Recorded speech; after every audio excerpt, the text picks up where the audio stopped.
Class 10th का very important question.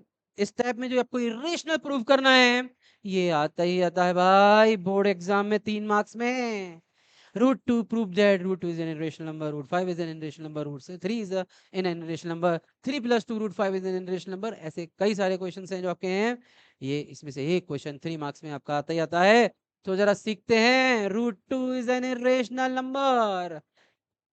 अरे भैया रूट टू को इरेशनल प्रूव करना है तो हमने माना let root two is a rational number.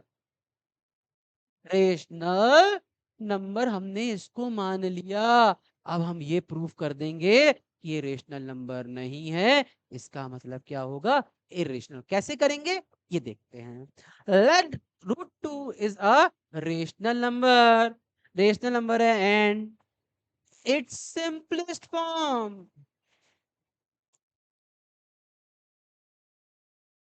a upon b, where a and b are integers and these are co-prime number।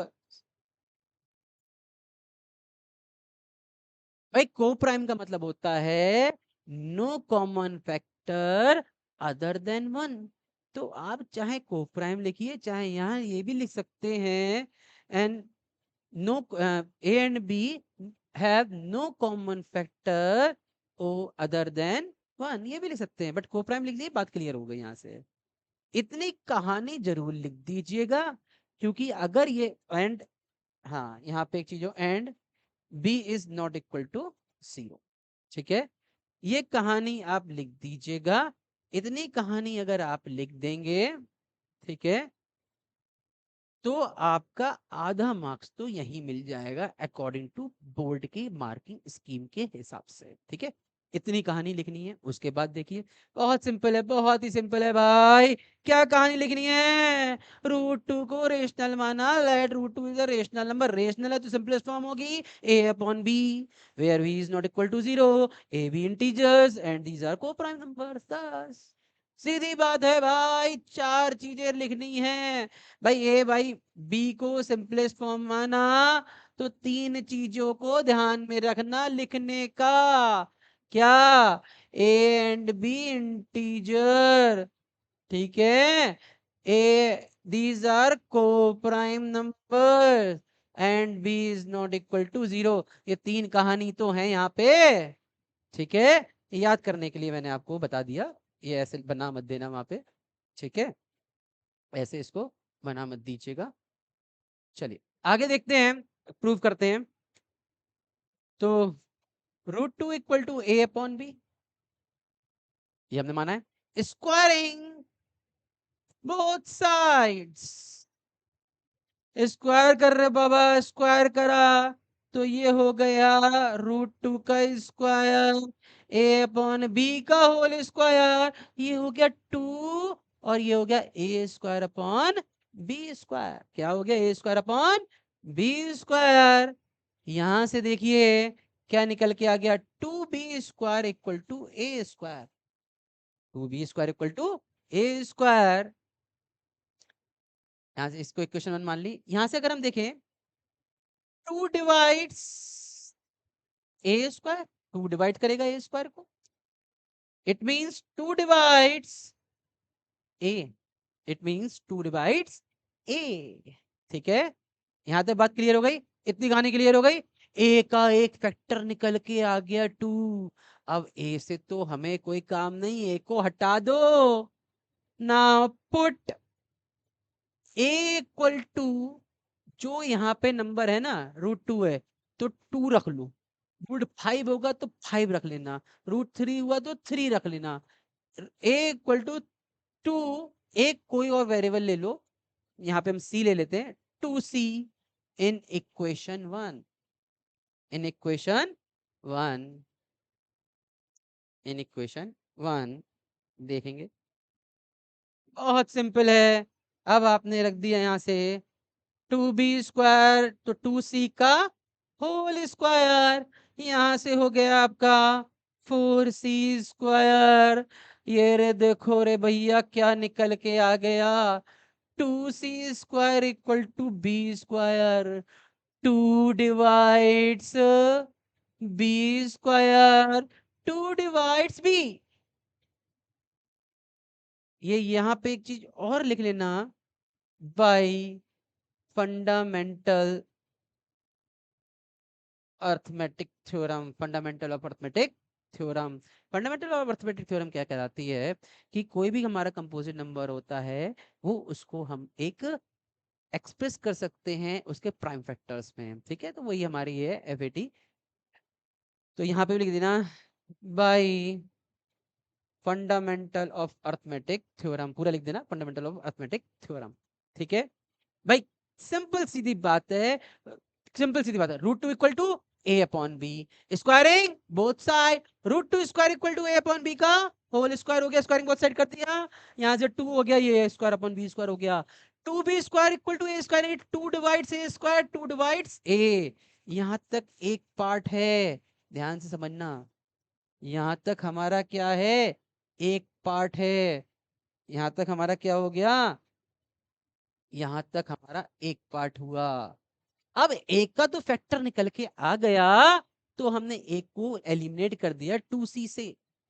2 क्यों करा, क्योंकि हमारे नंबर में है, स्क्वायरिंग करेंगे तो डिवाइड करने में हमें आसानी हो जाएगी। 2c से हमने क्या कर दिया, इसको एलिमिनेट कर दिया। तो ये आ गया हमारा, कितना आ गया हमारा, यहाँ से 4c² हो गया, ये 2c वैल्यू पुट कर दी, तो यहाँ से भी निकल के आ गया 2 डिवाइड्स b। अब देखिए 2 इज, अब यहाँ से कहानी, यहाँ से कहानी स्टार्ट हो जाएगी, यहाँ से हमारी कहानी स्टार्ट हो जाएगी। 2 is common factor for A and B, और ऐसा तो होना नहीं चाहिए, this contradicts,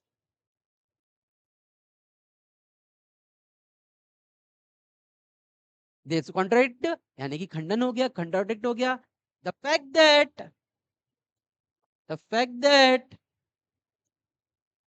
the fact that no common factor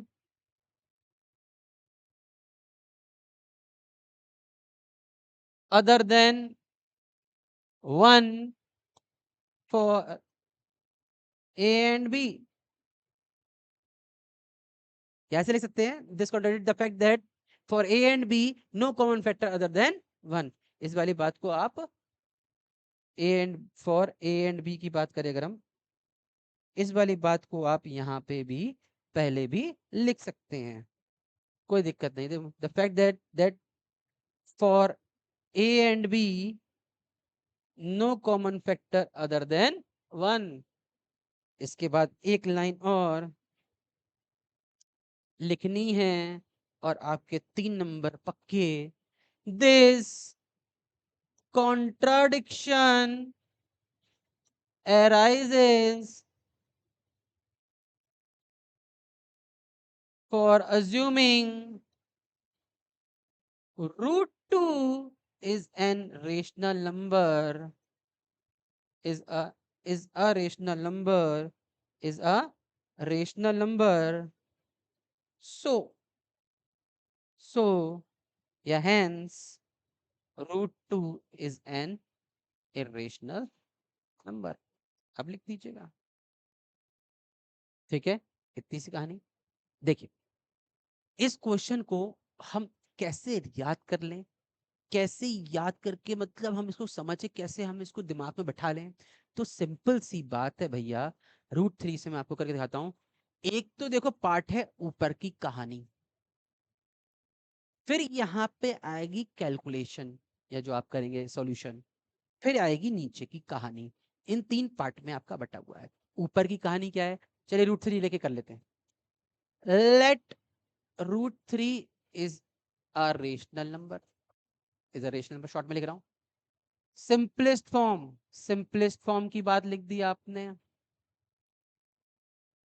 तो क्या हो जाएगा, √3 equal to A upon B. अब यहाँ पे क्या चीजें थी, A and B integers, b is not equal to 0 and a and b are co-primes. a and b co-prime. ये तीन चीजें आपको याद रहनी चाहिए. इंटीजर इतनी कहानी लिख दी, आधा नंबर हो गया. अब देखिए √3 equal to A upon B. Squaring both side. Squaring both side जब आप कर देंगे तो ये हो जाएगा 3 equal to A square upon B square. 3b square equal to A square. 3 divides A square. 3 divides A by fundamental theorem of arithmetic. Bracket में लिख दीजिएगा. सिमिलरली ए का निकल गया, ए का आ गया. अब ए को एमुलेट कर दो, ये इक्वेशन में डाल देना. पुट ए इक्वल टू क्या करेंगे, वहां √2 था तो 2c करा, यहाँ कर देंगे 3c. भैया कर दो 3c का स्क्वायर, तो ये हो गया 9c स्क्वायर. तो बी स्क्वायर की वैल्यू कितनी हो गई 3c स्क्वायर. यानी 3 divides B square, 3 divides B. तो बस इतनी कहानी हो गई. बस फिर ये सॉल्यूशन है, ये सॉल्यूशन बीच का. बीच में फिर नीचे कहानी. Here 3 is the common factor for A and B. The contradict the fact is there is no common factor for A and B. The contradiction arises for assuming √3 is a rational number. Hence √3 is an irrational number. जो चीज कहानी आपने यहाँ लिखी है वही कहानी आप यहाँ लिखेंगे. कुछ नहीं करना है. अगर मान लो √5 आ गया आपका, तो भैया यहाँ पे 5 करना. इस 2 की जगह क्या कर देना, आप 5 कर देना. लो मैं भी कर दे रहा हूँ. अभी देखो कैसे आपका क्वेश्चन आ जाता है. ये हो गया हमारा 5. ठीक है. यहाँ पे भी क्या हो जाएगा आपका 5. यहाँ पे भी क्या हो जाएगा आपका 5. ठीक है भैया, यहाँ पे भी आपका क्या हो जाएगा 5. यहाँ पे भी क्या हो जाएगा आपका 5. यहाँ पे भी क्या हो जाएगा, जहां जहां 2 है वहां 5 करते चले जाओ. यहाँ पे क्या हो जाएगा आपका 5. यहाँ पे क्या हो जाएगा आपका 5. यहाँ पे क्या हो जाएगा आपका 5. यहाँ पे क्या होगा जरा ध्यान दीजिएगा, यहाँ मत कर देना. ये तो हमारा 5 कर दीजिए, यहाँ पे कोई दिक्कत नहीं आएगी. बट यहाँ पे होगा आपका 25. की स्क्वायर करेंगे कितना हो जाएगा हमारा 25. फिर वही चीज हो जाएगी 5c स्क्वायर इक्वल टू, ये कट जाएगा 5c square equal to B square. 5 divides B square, 5 divides B, same चीज. तो चाहे एक समझ लीजिए, √2 √3 √5 √11 √7 सब में एक ही फंडा आपका निकल के हो जाएगा. क्लियर है.